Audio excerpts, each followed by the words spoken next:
Sur les hauteurs de Sempesser, dans le Gers, une perdrix rouge attend le visiteur.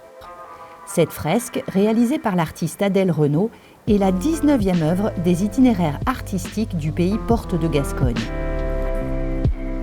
Un projet lancé en 2012 à l'initiative des acteurs locaux pour développer le tourisme culturel. Au départ, c'était plutôt sur du land art. Et puis très vite, après la réalisation des 2 premières œuvres, on a senti qu'on pouvait s'inscrire plus dans une mouvance d'art contemporain. Donc on est passé de land art à art et environnement. Et puis surtout avec l'esprit de décloisonner, c'est-à-dire que le projet culturel du pays Porte de Gascogne, il vient aussi en interaction avec toutes les problématiques qu'on traite au sein du pays, et notamment le plan climat. Les itinéraires artistiques tissent du lien entre la culture et les problématiques actuelles, créent des ponts entre les villages, entre les artistes, les touristes et les habitants, impliqués dans le choix des œuvres et lors des résidences. On a quand même reçu un artiste international, donc voilà, c'est pas rien non plus, et ça permet aussi de découvrir comment la réalisation d'une fresque, ça permet aussi de faire découvrir le village au-delà de nos campagnes. Ce qui fait que ça devient vraiment un projet territorial. À partir d'un parcours d'œuvres, on tisse tout un projet à la fois touristique, mais aussi en termes de médiation, d'action culturelle, mais aussi du slow tourisme, un tourisme un petit peu particulier, un tourisme de proximité. Pour compléter l'offre, des itinéraires cyclables ont été mis en place, ainsi que des points de location de vélos électriques.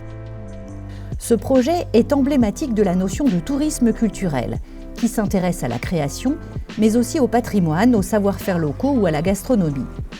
Un tourisme considéré aujourd'hui comme clé pour mieux diffuser sur le territoire les flux de visiteurs, quand on sait qu'en France, 80% des touristes vont sur 20% du territoire.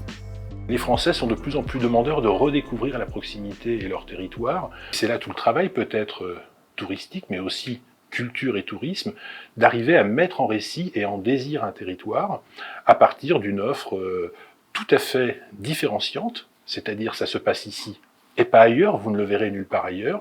Vous avez effectivement partout l'opportunité, dès lors que c'est travaillé, que la matière est travaillée, d'arriver à rendre désirable votre territoire et de le faire rayonner par la culture en particulier.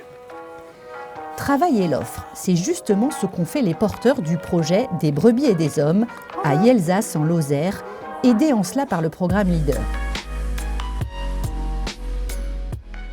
Nous sommes sur le Cosméjean, fief de l'agropastoralisme, une culture basée sur le pâturage des landes par les troupeaux qu'un collectif d'éleveurs et de producteurs de fromage fait découvrir à travers des visites commentées.